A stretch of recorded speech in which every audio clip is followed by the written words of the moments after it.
এবার করতে হবে না লক্ষ লক্ষ টাকার অস্ত্রোপচার। নি ডিকম্প্রেশনেই সারবে হাঁটু। হাঁটুর জয়েন্ট আমাদের মানবদেহের সবচেয়ে গুরুত্বপূর্ণ একটা জয়েন্ট। এই জয়েন্ট মানবদেহের সম্পূর্ণ ওজন বহন করে। সে কারণে বয়স বাড়লে দুর্বল হয়ে পড়ে জয়েন্ট দুটি। এই জয়েন্টে সামান্য পরিবর্তন আসলে দৈনন্দিন কাজ যেমন হাঁটাচলা, লাফানো, দৌড়ানো কিংবা নড়াচড়া দুষ্কর হয়ে পড়ে। হাঁটু বিভিন্ন কারণে সমস্যা দিতে পারে। তরুণ থেকে বয়স্ক একটা বড় অংশের মানুষ এই সমস্যার সম্মুখীন হয়েছেন। বিভিন্ন কারণে হতে পারে এই সমস্যাগুলি, যেমন লিগামেন্ট ছিঁড়ে যাওয়া কিংবা বয়সজনিত রোগ যেমন আর্থাইটিস ইত্যাদি। আশা করছি তো ইমপ্রুভ হবেই, কারণ আমার এখান থেকে আগে করে ইমপ্রুভ হয়েছে। এটা করে প্রায় 1.5 বছর সুন্দর আছে, চলছি। না না, কোনো কিছু না, ব্যথা যন্ত্রণা কোনো কিছু এখানে এখন আপাতত কিছু বুঝতে পারছি না। হ্যাঁ নিশ্চয়ই, একটা স্ট্রেংথ হচ্ছে, মানে কি আমি বুঝতে পারছি আমরা ঠেলছি নিচ্ছি, আমি অনুভব করতে পারছি মাসেলসটাকে রিলিভ হচ্ছে। হাঁটুর ব্যথা থেকে মুক্তি পেতে লাখ লাখ টাকা খরচ করে হাঁটু প্রতিস্থাপন করতে হয়।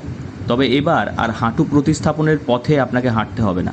হাঁটু পুরোপুরি অকেজো হয়ে যাবার আগেই যদি রোবোটিক নি ডিকম্প্রেশন থেরাপি করা যায় তাহলে করতে হবে না অস্ত্রোপচার। স্বাভাবিক চলাফেরা করতে পারবেন। পশ্চিমবঙ্গে নাকি প্রথম এই পরিষেবা, তাও আবার বাঁকুড়ায়, এমনটাই দাবি করছে হিলিং টাচ। হিলিং টাচের কর্ণধার পিটি ডক্টর সোমসূত্র মণ্ডল বলেন,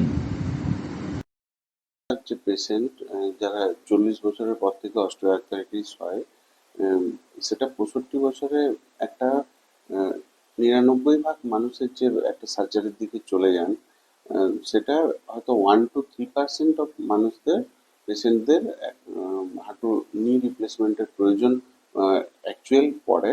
কিন্তু বাকি যে সংখ্যক 97 to 99% যে পেশেন্ট থাকেন, মানুষরা একটা জ্বলন্ত ব্যাপারে ভোগেন প্রতি বাড়িতে বাড়িতে, তাদের একটা need decompression, robotic need decompression একটা সুস্থতার একটা নতুন দিশা এবং মানুষকে ভালো রাখার একটা আস্থা, ভরসা। নি ডিকম্প্রেশন থেরাপির মাধ্যমে রোবোটিক থেরাপি নিতে পারেন।